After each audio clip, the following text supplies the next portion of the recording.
प्रिय सभियों को प्रभु यीशु के नाम से हम बधाई देते हैं। आज के दिन में प्रभु हमसे बातें करने के लिए हम पढ़ेंगे पवित्र शास्त्र में रोमियो की किताब 9वां अध्याय उसमें 21वां वचन से लेकर 26वां वचन तक पढ़ेंगे। क्या कुम्हार को मिट्टी पर अधिक कि एक ही लौंदे में से एक बर्तन आदर के लिए और दूसरों को अनादर के लिए बनाए?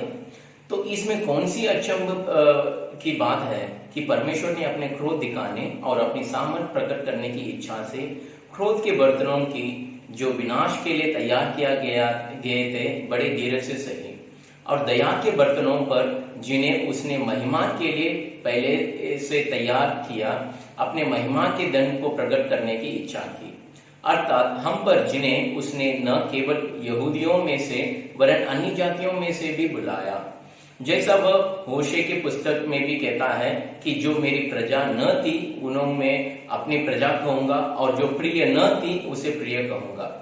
और ऐसे होगा कि जिस जगह में उनमें से यह कहा गया था कि तुम मेरी प्रजा नहीं हो, उसी जगह वे जीवते परमेश्वर की संतान कहलाएंगे। प्रभु के वचन में हम पढ़ते हैं आदर के बर्तन, अनादर के बर्तन, क्रोध के बर्तन। हर एक मनुष्य अपने जीवन में किस बर्तन बनेगा वह उसका परिस्थिति निर्णय करता है। परमेश्वर के वचन में हम पढ़ते हैं कि नोवा यहोवा की दृष्टि में अनुग्रह पाया। उन दिनों में बड़ी बाढ़ आई, लेकिन कृपा पाया हुआ नोवा और उसके घराने सभी जल प्रलय में से नाश नहीं हुए, वे बच गए। बाकी सभी लोग जो दुनिया में थे वे नहीं बच पाए पर नाश हो गए। नाश हुए सभी लोग वहां क्रोध के बर्तन के तरह हम देख सकते हैं, लेकिन नोवा और उसके घराने कृपा के बर्तन थे करके हम समझ सकते हैं। इजराइल लोग जब मिस्र से छुटकारा पाकर लाल दरिया पहुंचे थे, इजराइल लोग सभियों को परमेश्वर लाल दरिया पार करके उस पार पहुंच पाए।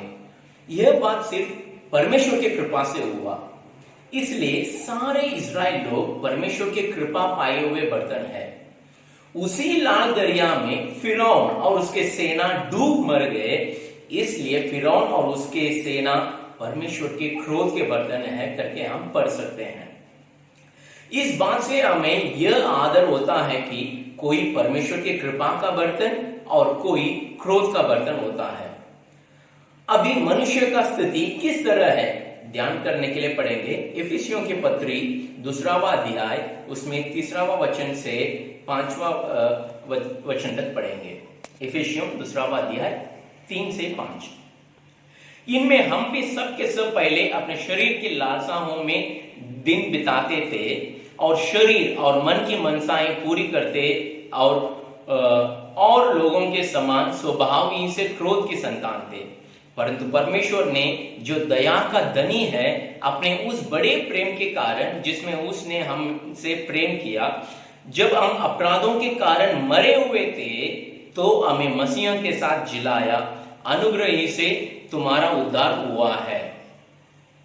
देखिए, जो उद्धार नहीं पाए वह सभी परमेश्वर के क्रोध के बर्तन है, ऐसा लिखा है। उसका कारण भी लिखा है कि हम स्वभाव ही से क्रोध के संतान थे। परमेश्वर के क्रोध के पात्र होना मनुष्य का स्वभाव में ही है। पाप का स्वभाव है। यह शैतान से आदम के द्वारा सारे मनुष्य को आया, इसलिए सारे मानव जाति क्रोध का बर्तन है। अब हम पढ़े कि हम सभी लोग पहले से ही स्वभाव से हम क्रोध के बर्तन है। इस क्रोध का बर्तन जिस तरह अनुग्रह का बर्तन बनेगा वो ध्यान करने के लिए पढ़ेंगे। रोमियो की किताब अध्याय 3वां अध्याय उसमें 24वां वचन हम पढ़ेंगे। परंतु उसके अनुग्रह से उस छुटकारे के द्वारा जो मसीह यीशु में है सेंत में धर्मी ठहराया जाते हैं। देखिए, हम क्या पढ़ते हैं कि प्रभु का अनुग्रह यीशु मसीह के द्वारा प्रकट हुआ। उस अनुग्रह पाने का एक ही उपाय क्रूस पर बलि हुआ यीशु। जो कोई क्रूस पर यीशु के पास आता है और कहता है, हे प्रभु मैं पापी हूं और इस पाप की वजह से मैं क्रोध का बर्तन हूं और इस क्रोध के बर्तन मुझे अनुग्रह का बर्तन बनाने के लिए एक ही उपाय क्रूस पर मारा हुआ यीशु तू ही है। इस बात को जो कोई कबूल करके विश्वास करते, जो कोई उसे स्वीकार करते, वो सभी जो क्रोध के बर्तन के मनुष्य है अभी कृपा का बर्तन बनाएंगे। कृपा यानी अनुग्रह। उसी समय हम सभी पाप के द्वारा क्रोध के बर्तन हैं, इसलिए शरीर में आए यीशु मसीह हमारे सारे पापों को ढांप कर हमारे पास आने वाले सारे क्रोध को यीशु मसीह क्रूस पर भुगता। सच्चाई से एक बार क्रूस पर देखे तो सिर से लेकर पैर तक मारा गया, उसका खून बहाया, जीवन देकर कुर्बान हुआ। ये सब यीशु को क्यों संभव हुआ? देखे तो हमारे लिए क्रोध से भरा हुआ क्रोध के बर्तन, हम पर पड़े सारे क्रोध को यीशु क्रूस पर सहकर अपने अनुग्रह हमें देता है। इस तरह क्रूस पर मारा गया यीशु को स्वीकार किया हर कोई क्रोध का बर्तन होने का जरूरी नहीं, उन्हें अनुग्रह का बर्तन बनाया है। इस तरह हम सभी भी यीशु पर विश्वास रखकर स्वीकार कर अनुग्रह का बर्तन बनने उसका अनुग्रह पाए हैं, इसलिए हम उसके कलीसिया में बैठकर उसकी आराधना करते हैं। इस तरह कलीसिया में इकट्ठा हुए सभी भी इस सच्चाई को समझने के लिए हम बताते हैं। देखिए प्रिय भाइयों बहनों, क्रोध के बर्तन हमें कृपा यानी अनुग्रह का बर्तन बदला है, इसलिए मसीह क्रूस पर मारा जाकर फिर जी उठा है। यह होने के वजह से ही हमें कितना बड़ा सौभाग्य मिला है, इतना महान कार्य किया है, इसलिए परमेश्वर की महिमा करेंगे। आज के दिन कुछ बातें कहता हूं, जरा ध्यान दीजिए। अब 3-4 बर्तन के बारे में पढ़ेंगे। क्रोध के बर्तन है, अनुग्रह का बर्तन है, आदर का बर्तन है। जिस तरह हम पढ़े थे 3 बर्तन, क्रोध का बर्तन, अनुग्रह का बर्तन और आदर का बर्तन। बर्तन के बारे में कुछ कहता हूं, जरा ध्यान दीजिए। एक दुकान जाकर हम कुछ डब्बा खरीदते, जब किस डब्बा में नमक रखते तो वो नमक का डब्बा कहला जाता है। अगर किसी डब्बा में मिर्च रखते हैं तो वो मिर्च का डब्बा बोला जाता है। अगर किसी में शक्कर रखते हैं तो वो शक्कर यानी चीनी का डब्बा कहा जाता है। डब्बा का नाम कैसा रखा जाता है वो उस डब्बा में रखे हुए चीज पर निर्भर होता है। इसी तरह मनुष्य भी हर कोई एक एक बर्तन है। इस बर्तन में क्रोध भर जाए तो क्रोध के बर्तन हो जाता है। जिस कोई इस बर्तन में अनुग्रह भर जाए यानी प्रभु की कृपा दया, तो वो अनुग्रह का बर्तन हो जाता है। इस बर्तन में महिमा से भरता है वो आदर का बर्तन बन जाता है। ऐसा मनुष्य जिस किसी चीजों से भरता है वो ही हो जाता है। इस बात पर ध्यान दीजिए। अब इस बात पर एक छोटा उदाहरण देता हूं, जरा गौर से सुनिए और ध्यान दीजिए। परमेश्वर जब मनुष्य को जन्माता तब जन्मा हुआ मनुष्य को किस बात से प्रभु बरना चाहता है वो बाइबल के वचन से मालूम करेंगे। उससे पहले, उस बात पर ध्यान देने से पहले एक छोटा उदाहरण मैं आपको। मनुष्य दूध पिया तो उसके पेट दूध से भर जाता, और कोई मनुष्य शराब पीता तो उसके पेट शराब से भर जाता, और कोई जहर पीता तो उसका पेट जहर से भर जाता है। अभी उसके प्रतिफल देखेंगे। जो व्यक्ति दूध पिया उस दूध के वजह से वह तंदुरुस्त पाया, और दूसरा जो शराब पिया उस शराब के वजह से उसे बीमार, शर्म, निंदा, गुस्सा का प्रतिफल मिला। और जो व्यक्ति जहर पिया और जहर के वजह से मृत्यु पाया। अपने बर्तन में जो कुछ है वैसा ही अपना जिंदगी होगा और उसी का प्रतिफल हमें मिलता है। तो इस बर्तन में हम क्या भरना चाहते हैं उसी को हम पीना भी है। उसी लिए प्रभु का वचन में पढ़ेंगे यूहन्ना का पुस्तक अध्याय 4, उसमें 13 और 14 वचन हम पढ़ेंगे। यूहन्ना का किताब 4 अध्याय उसमें 13 और 14 वचन। यीशु ने उसको उत्तर दिया कि जो कोई यह जल पिएगा वो फिर प्यासा होगा, परंतु जो कोई उस जल में से पिएगा जो मैं उसे दूंगा वो फिर अनंत काल तक प्यासा न होगा, वरन जो जल मैं उसे दूंगा वह उसमें एक सोता बन जाएगा जो अनंत जीवन के लिए उमड़ता रहेगा। देखिए, यीशु मसीह कहता है कि जो जल मैं उसे दूंगा वह उसमें से एक सोता बन जाएगा जो अनंत जीवन के लिए उमड़ता रहेगा। देखिए, यीशु मसीह जीवन जल देता है। जब हम इस जीवन जल पिएंगे तो हमारे प्यास बुझता है और हमारे अंदर जीवन से भर जाता है। तब से हम मृत्यु का बर्तन नहीं बल्कि जीवन का बर्तन बन जाते हैं। इस जीवन का जल हमें नित्य जीवन का प्रतिफल देता है और उसके साथ हम जिस किसी से मिलते हैं और जो कोई हमें मिलता है, हमारे अंदर का जीवन वे सबको मिलता है। हम मृत्यु देने वाले नहीं, हम जीवन देने वाले बन जाएंगे। वो जीवन प्रभु यीशु मसीह है। इस जीवन से ही हम जीते हैं। फिर इस जीवन को दुनिया के सभी लोगों का देना है। हम जिस किसी से मिलेंगे उन्हें भी इस जीवन मिलेगा। जब हमारे अंदर जीवन रहेगा, हम उसे दूसरों को भी देंगे तो हम एक जीवन का बर्तन बन जाते हैं। ठीक है, आगे इसके बारे में ध्यान करने के लिए और एक वचन पढ़ेंगे। पहले पत्रस की पुस्तक 2वां अध्याय, उसमें पहला 2 वचन 1 और 2। इसलिए सब प्रकार का बैर भाव और छल और कपट और डाह और बदनामी को दूर करके नए जन्मे हुए बच्चों की नाई निर्मल आत्मिक दूध की लालसा करो, ताकि उसके द्वारा उद्धार पाने के लिए बढ़ते जाओ। उद्धार पाने के लिए, बढ़ने के लिए निर्मल आत्मिक दूध की लालसा करो करके हम वचन में देखते हैं। हमारे जिंदगी के सारे बैर छल कपट बदनामी दूर करके उद्धार की ओर बढ़ने के लिए जरूर हमें निर्मल आत्मिक दूध की लालसा करना है। इसका मतलब हम वचन की दूध पीना है। जो कोई अपने बर्तन वचन से भरता है, उनका जीवन प्रभु के वचन से भर जाता है। इस वचन हमारे उद्धार को बढ़ाता है, हमारे आत्मिक जीवन को मजबूत करता है। इसी तरह उद्धार में जो बढ़ते हैं और आत्मिक जीवन में मजबूत है, वे अपने जिंदगी के हर परिस्थिति का सामना कर पाते हैं और उसे जीत लेते हैं। उतना ही नहीं, जिस किसी के पास प्रभु का वचन है, ये वचन के अनुसार जिंदगी जीते हैं। हमारे अंदर जो वचन है वो हमें हर परिस्थिति में क्या करना है करके हमें अगुवाई देता है। इस वचन हमारे मार्ग के लिए ज्योति बनता है और आत्मिक बातों को प्रकट करता है। हम इस वचन के अनुसार जिंदगी जीते और बढ़ते जाएंगे भी। इसलिए हर कोई इन दिनों में प्रभु के वचन से बढ़ना चाहिए। इसलिए ध्यान दीजिए प्रिय भाइयों और बहनों, आज के इस परिस्थिति में सभी लोग घर में बंद पड़े हैं। केवल इस बाइबल को रखने से और उठा के चलने से कुछ नहीं होता, पर इस वचन को बड़े ध्यान से पढ़कर हमारे दिल प्रभु के वचन से भरना जरूरी है।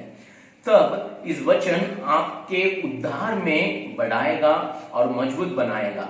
इसलिए सभी प्रभु के वचन पढ़कर, प्रभु के आराधना में सीखकर दिन और रात इसे ध्यान करना सभी लोग वचन का बर्तन बनता है।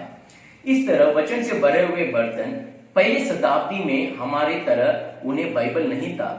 हर कोई अपने दिल को वचन से भरकर जहां कहीं तितर बितर होकर बिखर गए, उस जगह को प्रभु के वचन से भर दिए। प्रभु के वचन से भरे हुए वचन का बर्तन पूरे दुनिया को वचन से भर देने की जिम्मेदारी प्रभु के लोगों में है। हमारे अंदर का वचन हमें प्रतिफल देता है, हमारे उद्धार को बढ़ाता है, आत्मिक जिंदगी को मजबूत करता और सभी के ऊपर विजय हमें इस वचन से ही मिलता है। इसलिए हर कोई अपने को वचन का बर्तन बनाना है। इसके लिए प्रभु के वचन से खुद को भरना है और अपने जीवन भी प्रभु के वचन के अनुसार होना है। इस तरह जीने वाले ही वचन का बर्तन है। तीसरा हम एक वचन पढ़ेंगे, यूहन्ना के सुसमाचार पुस्तक अध्याय 7वां और उसमें 37 और 38वां वचन हम पढ़ेंगे। फिर पर्व के अंतिम दिन, जो मुख्य दिन है, यीशु खड़ा हुआ और पुकार कर कहा, यदि कोई प्यासा हो तो मेरे पास आकर पिए। जो मुझ पर विश्वास करेगा, जैसा पवित्र शास्त्र में आया है, उसके हृदय में से जीवन की जल की नदियां बह निकलेगी। यीशु कहता है, यदि कोई प्यासा हो तो मेरे पास आकर पिए। यहाँ विश्वास और पवित्र आत्मा के बारे में कहता है, जीवन के जल की नदियां बह निकलेगी। पवित्र आत्मा के बारे में कहता है, हम पवित्र आत्मा पीना है तो हमारे अंदर से पवित्र आत्मा बहेगा।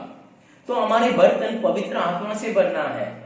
जितने पवित्र आत्मा से भरते हैं वे आत्मा का बर्तन है। हमारे अंदर का पवित्र आत्मा हमें क्या प्रतिफल देता है देखेंगे। हमारे अंदर का पवित्र आत्मा हमें सारे सच्चाई में हमें चलाता है। तब हम सत्य से नहीं भटकेंगे बल्कि सारे सत्य में चलेंगे। यह भाग्य हमें कैसे मिला? हमारे अंदर के पवित्र आत्मा से मिला। उतना ही नहीं, ये पवित्र आत्मा हमें परमेश्वर की मन की बात को जानकर हमें उसी में ले चलता है। पवित्र आत्मा हमें होने वाली बातों को सिखाता है। वही हमारे सहायक है, हमें तसल्ली देता है और सारे बातों में शक्ति देता है। परमेश्वर इस तरह हमें आत्मा के हाथों से चलाता है। इस तरह आप सभी भी आत्मा का बर्तन होने के लिए पवित्र आत्मा से भरना है। कुलुस्सियों के पत्री अध्याय 2 उसमें 9वां वचन पढ़ेंगे, क्योंकि उसमें ईश्वरत्व की सारी परिपूर्णता सदैव वास करती है। सुनिए, ईश्वरत्व यानी दिव्यत्व की सारी परिपूर्णता उसमें यानी मसीह में वास करती है। यीशु मसीह शरीर धारण करके इस जगत पर आया। अभी उसके शरीर में ईश्वरत्व की सारी परिपूर्णता वास करती है। तब वो परमेश्वर का बर्तन है। यीशु मसीह जहां भी गए वहां ईश्वरत्व प्रकट हुआ। उसकी बातों में दिव्यत्व, उसके उपदेश में दिव्यत्व, उसके हर एक क्रिया में ईश्वरत्व, उसके सारे बातों में ईश्वरत्व, उसके देखने में ईश्वरत्व, उसके विचार में ईश्वरत्व, क्योंकि वह ईश्वरत्व यानी दिव्यत्व से भरा हुआ बर्तन है। वही उसका शरीर है। हम सभी भी इसी ईश्वरत्व से भरा हुआ बर्तन होना है। इसके लिए हम पिता, पुत्र, पवित्र आत्मा का मंदिर होना है। हम ईश्वर से भरना है, ईश्वरत्व से भरना है। जो कोई ईश्वरत्व और उसके सारी स्वभाव से भरे हैं, उनके जिंदगी में दिव्यत्व बातें, दिव्यत्व उपदेश, ईश्वरत्व क्रिया, ईश्वरत्व देखना, ईश्वरत्व विचार, सारे बातों में दिव्यत्व यानी ईश्वरत्व होगा। हम हर कोई ईश्वरत्व से परिपूर्ण होने, उसका स्वभाव से भरने के लिए कलीसिया तैयार होना है। ये सभी पाए हुए लोग ही परमेश्वर का कलीसिया है। कलीसिया परमेश्वर का निवास स्थान है। उसमें ईश्वर तो होना है। हम हर एक उसके मंदिर है। हम हर एक में परमेश्वर है। तब हम परमेश्वर का बर्तन होकर उस तरह जिएंगे। आइए और एक वचन के बर्तन के बारे में पढ़ेंगे। इब्रानियों की किताब उसमें 4 अध्याय उसमें 16 वचन। इब्रानियों की किताब 4 अध्याय उसमें 16 वचन। इसलिए आओ हम अनुग्रह के सिंहासन के निकट हियाव बांधकर चले कि हम पर दया हो और वह अनुग्रह पाए जो आवश्यकता के समय हमारी सहायता करे। अनुग्रह पाने के लिए हियाव बांधकर यानी धैर्य होकर अनुग्रह के सिंहासन के निकट चले। अनुग्रह पाए हुए सभी अनुग्रह का बर्तन है। आज हम अपने आप को दीनता करके उस पर विश्वास और भरोसा रखकर अनुग्रह के सिंहासन के निकट आना है। ऐसे आए हुए सभी को प्रभु अनुग्रह यानी कृपा से भरता है। अनुग्रह के ऊपर और अनुग्रह से भरता है। इस तरह कृपा से भरे हुए सभी अनुग्रह के बर्तन हो जाते हैं। देखिए, पौलुस ऐसे कहता है कि पहले मैं हिंसाकारिक था, कलीसिया को मारता पीटता था, लेकिन आज मैं कलीसिया का सेवक हो गया, सुसमाचार का सेवक हो गया, प्रेरित होकर सेवा करता हूं। ये सब कैसे हुआ? सब प्रभु का अनुग्रह से हुआ। कलीसिया को तकलीफ देने वाले को सेवक बनाया प्रभु का अनुग्रह। इसके बाद पौलुस और एक बात कहता है, सुसमाचार के वजह से और मसीह के कारण बहुत दुख उठाया, फिर भी सब कुछ मैं नहीं सहा, परमेश्वर का अनुग्रह। कृपा से भरे हुए प्रभु के लोग को अपनी जिंदगी प्रभु के योग्य बन जाता है। प्रभु के लिए कौन सा भी दुख उठाने ये कृपा हमें सहायता करती है। ये कृपा सब कुछ करता है। इसके बाद पौलुस कहता है, मैं जो कुछ भी हूं वो प्रभु के कृपा से हूं, ऐसे कहता। कृपा पाए हुए लोग कहते हैं, आज मैं जो कुछ भी हूं वो प्रभु के कृपा से हूं, और कृपा दिए हुए परमेश्वर की सदा महिमा करते रहेंगे। हम भी प्रभु को सदा महिमा करते रहना चाहिए उसके अनुग्रह के लिए। यही है अनुग्रह का बर्तन। ये अनुग्रह से हमें बहुत से प्रतिफल मिलता है। परमेश्वर की कृपा से ही हम उद्धार पाते हैं।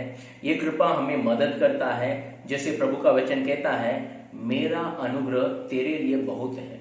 हर परिस्थिति के लिए अनुग्रह काफी है, प्रभु की कृपा काफी है। यह अनुग्रह हमारे जिंदगी में क्या करता है समझने के लिए एक छोटा उदाहरण बोलता हूं। तीतुस की पुस्तक 2 अध्याय 11 और 12 वचन पढ़ेंगे। तीतुस की किताब 2 अध्याय 11 और 12 वचन। क्योंकि परमेश्वर का अनुग्रह प्रकट है, जो सब मनुष्य के उद्धार का कारण है, और हमें चिताता है कि हम अपभक्ति और सांसारिक अभिलाषाओं से मन फेर कर इस युग के संयम और धर्म और भक्त से जीवन बिताएं। जब अनुग्रह प्रकट हुआ, हमें चिताता है कि हम अपभक्ति और सांसारिक अभिलाषाओं से मन फेर कर इस युग में संयम और धर्म और भक्ति से जीवन बिताए। अनुग्रह है तो हमें सिखाता है। जब जीवन में आत्मिक बातों में कमजोर होता है, कि उदाहरण जब हम बाइबल नहीं पढ़ते या प्रार्थना नहीं करते, कम हो जाता है, वचन ध्यान नहीं करते, जब ऐसा परिस्थिति आता है तो हमारे अंदर का कृपा हमें चेतावनी देता है, हमें डांटता है, सिखाता है, समझाता है, और उस स्थिति से बाहर आने तक हमें चिताता है। अगर हम भक्त हैं तो वो प्रभु के अनुग्रह के वजह से ही है। जिनको अनुग्रह नहीं है, वो जितना भी भक्तिहीन है तो भी कुछ नहीं मालूम पड़ता। वे इतना भक्तिहीन क्यों हो गए? क्योंकि उनके पास अनुग्रह नहीं है, इसलिए वो भक्तिहीन हो गए। लेकिन अनुग्रह पाए हुओं को के जिंदगी से भक्तिहीन चला जाता है, और वे भक्त निरंतर बने हुए रहते हैं। और भी अनुग्रह पाए हुए की जिंदगी से संसारिक अभिलाषा चला जाता है। ये कैसा होता है कि अगर अपनी जिंदगी में कोई दुनियादारी इच्छा आ जाने से अनुग्रह हमें सिखाता है कि इस इच्छा को नकारना, इस इच्छा को हटा देना। संसारिक अभिलाषा जो भी आए उसे नकारने के लिए, उसे इनकार करने के लिए सिखाता है। ये सब कैसे हुआ? ये सब प्रभु के अनुग्रह से होता है। वास्तव में पिता बहुत अनुग्रहकारी है। यीशु मसीह कृपा शक्ति है। पवित्र आत्मा अनुग्रह का जड़ है। ये परमेश्वर हमें हमारी जिंदगी अनुग्रह से इतना चेतावनी देकर हमें सिखाता है। इस प्रकार हमारे जीवन के सारे अभिलाषाओं को परमेश्वर का अनुग्रह भगा देता है। उसके बाद हम सभी भी परमेश्वर की ओर हमारी नजर फिराकर हमारे प्रभु का आगमन में उसे मिलने तक निर्दोष रहने तैयार करता है हमें। हम आए हुए दिन बहुत भयानक है। पूरे दुनिया में कोरोना वायरस के वजह से कितने लोग मरते हैं, बीमारी में पीड़ित है, सभी लोगों में मौत का डर है।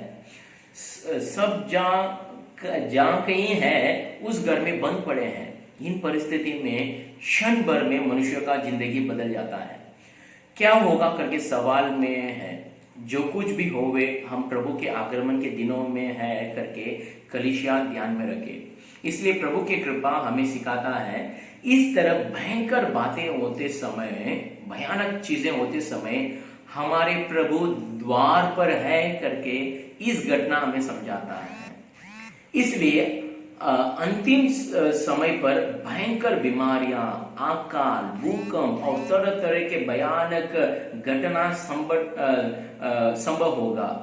ये सभी दुख का आरंभ है करके जान लेना। इसलिए अनुग्रह क्या सिखाता है कि प्रभु आने वाला है, इसलिए उद्धार में बढ़ना और अभिलाषाओं से छुटकारा पा लो। प्रभु यीशु का आगमन तक निर्दोष रहो। ऊपर की ओर उसी के इंतजार में रहने के लिए कलीसियाओं को पवित्र आत्मा सिखाता है। इसलिए हम सभी निर्दोष होकर प्रभु के आगमन के इंतजार में होना है। इस दुनिया में जीते तक हम सचेत बुद्धि से रहना है, यानी होश में रहना है। सचेत बुद्धि मतलब सही दिमाग, होश में। हम सबके साथ अच्छा क्रिया करना है, सबको क्षमा करना है, ठीक तरह से रहना ही होश में रहने का मतलब है। यही अनुग्रह, इस तरह से जीना अनुग्रह हमें सिखाता है। और दूसरा धर्म से जीना, यानी नीति से जीना, धर्म से जीना और भक्ति से जीना, प्रभु का भय माना ही, प्रभु का डर माना ही, डर मानकर जीना ही भक्ति से जीना है। प्रभु का डर मानने से एक अच्छा भक्ति का जिंदगी हम जी सकते हैं। उसके बाद धर्म की जिंदगी जीना, हमारे लिए यीशु मसीह इस दुनिया में आकर, मरकर, फिर जी उठकर हमारे लिए प्रभु का नीति चुकाकर, विश्वास दिलाकर उस धर्म यानी नीति की जिंदगी जीने के लिए अनुग्रह हमें सिखाता है। इस तरह हमें अनुग्रह यानी कृपा मिलने से एक कृपा इस तरह का क्रिया हमारे अंदर करता है।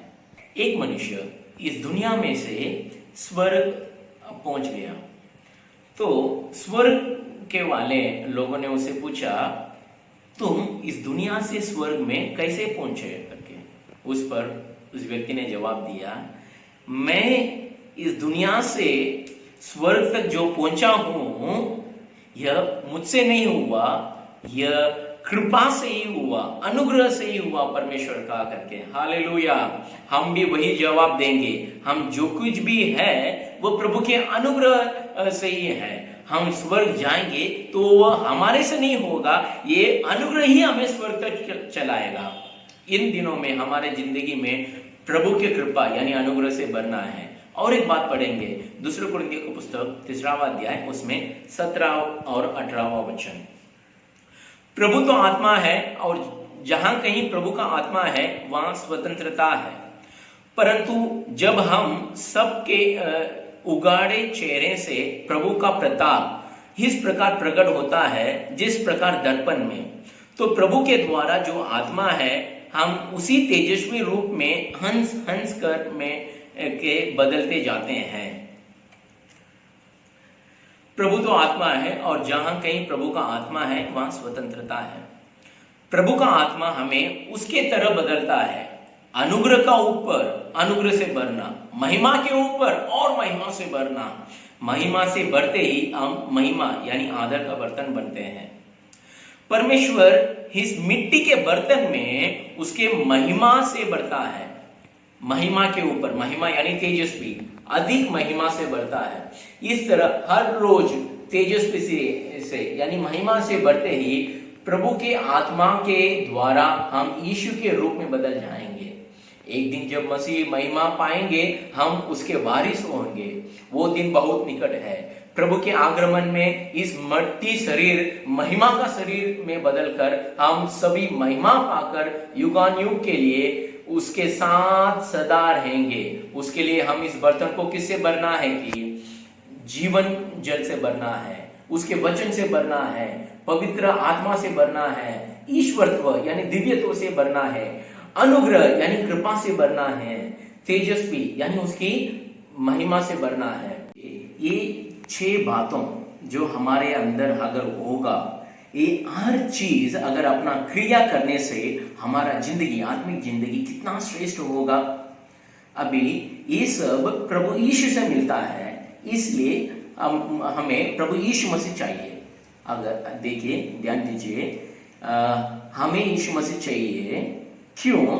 इस दुनिया के वस्तुओं के लिए हमें यीशु नहीं चाहिए। ये सारे आत्मिक बात मुझे यीशु से मिलता है, इसलिए मुझे यीशु चाहिए।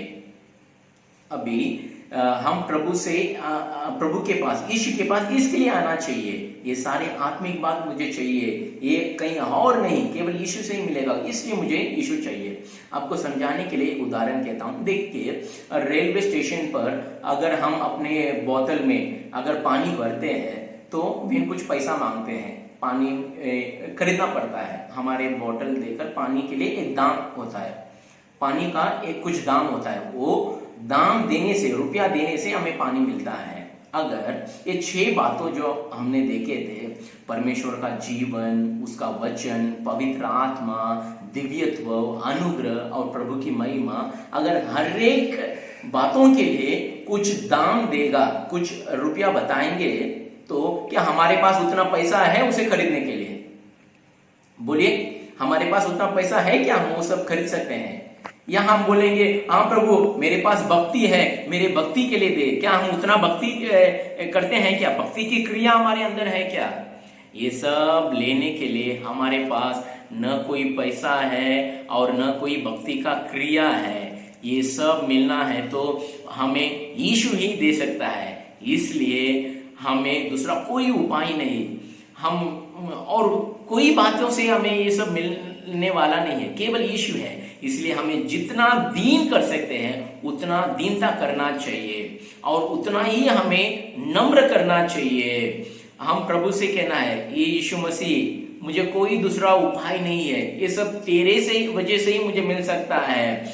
मैं अपना बर्तन किसी और दूसरे चीज से भरना नहीं चाहता हूं करके हम यीशु के चरणों पर झुककर अपने आप को नम्र बनाकर दीनता से उसे विनती करेंगे, आंसू बहाकर हम प्रभु से मांगेंगे, तो प्रभु ये सब ऐसा हमें देगा। दूसरा कोई उपाय नहीं है, केवल यीशु ही हमें दे सकता है। हम प्रार्थना करके ये सब हम प्राप्त करना ही विश्वास का मार्ग और दीनता का मार्ग है। ऐसे दीनता से प्रार्थना करके प्रभु की ओर आंखें उठाकर उसके आगमन का इंतजार में हमें लेना है। देखिए, अपने घर पर 2 तरह का बर्तन होता है, यानी उदाहरण के लिए कहता हूँ, एक कचरा का डब्बा होता है और कुछ आदर का बर्तन होता है। आज हमारी जिंदगी किस तरह है? कचरा का डिब्बा क्या जैसा है या आदर का बर्तन है? कचरा का डिब्बा में क्या होता है? जो कोई किसी चीज का लायक नहीं है वो सब कचरा में होता है। हमारे आत्मिक जिंदगी में देखें तो इस दुनिया की लालसा, इच्छा, बैर, कपट, छल, ये सब अगर हमारे अंदर हो तो हम एक कचरा के डिब्बे के नहीं हैं। अगर हम आदर का बर्तन बनना चाहिए, सम्मान का बर्तन बनना चाहिए, महिमा का बर्तन बनना चाहिए, तो हमारे अंदर जीवन जल से भरना है, जीवन से भरना है, उसके वचन से भरना है, पवित्र आत्मा से भरना है, दिव्यत्व से भरना है, अनुग्रह यानी कृपा से भरना है, उसकी महिमा से भरना है। इस तरह प्रभु हमें ऊंचे और श्रेष्ठ अनुभव में ले जाना चाहता है, तो हम इसका प्यास से दीनता होकर प्रभु से मांगेंगे और अनुभव करेंगे। ये वचन केवल यही सुनते हुए नहीं, सुनकर छोड़ना नहीं, अपने घर पर बैठते समय इसे ध्यान करना चाहिए। ध्यान कर कर हमेशा अपने घर पर भी बैठकर हम प्रार्थना करना चाहिए, ये प्रभु ये सारे अनुभव मुझे दे दे, ये सारे चीजों से मुझे भर दे, इस बर्तन को भर दे कर कर, और इसका प्यास हमें होना चाहिए। चलिए हम प्रार्थना करेंगे। हमारे अच्छे यीशु मसीह, इस समय आपके वचन ध्यान करने के लिए आपने कृपा किया, इसलिए हम धन्यवाद करते हैं प्रभु। हे प्रभु, आप ही ने मनुष्य को सृष्टि किया, हमें एक बर्तन के नाहे बनाया प्रभु। इस बर्तन में और जो भी पहले इसमें पाप था, अधर्म था, बुरे कामों था, वो सब कुछ आपने क्रूस पर काले करके अपने लहू से हमें शुद्ध करके हमें धर्मी बनाया प्रभु, और अपने पवित्र करके हमें हमारे जीवन को जीवन जल से, वचन से, प्रभु पवित्र आत्मा से, ईश्वरत्व से, अनुग्रह से और महिमा से भरा दिया। इसलिए हम तुझे धन्यवाद करते हैं प्रभु। हे प्रभु, हमें एक आदर के बर्तन के ना ही आप बनाना चाहते हैं, इसलिए हम धन्यवाद करते हैं प्रभु। इसी तरह कलीसिया को भी आप बनाना चाहते हैं, इसलिए हम तेरी महिमा करते हैं प्रभु। हे प्रभु, इस सब अनुभव को हम प्राप्त करके हमारे जीवन में हर रोज अनुभव करके और उसके योग्य जीवन जीकर आपके आगमन में हम ऊपर आकर सदा आपके साथ रहने दया कीजिए प्रभु। सारी स्तुति, आदर, महिमा हम यीशु को ही देते हैं। प्रभु यीशु के नाम से हम प्रार्थना करते हैं, हमारे अच्छे पिता, आमीन।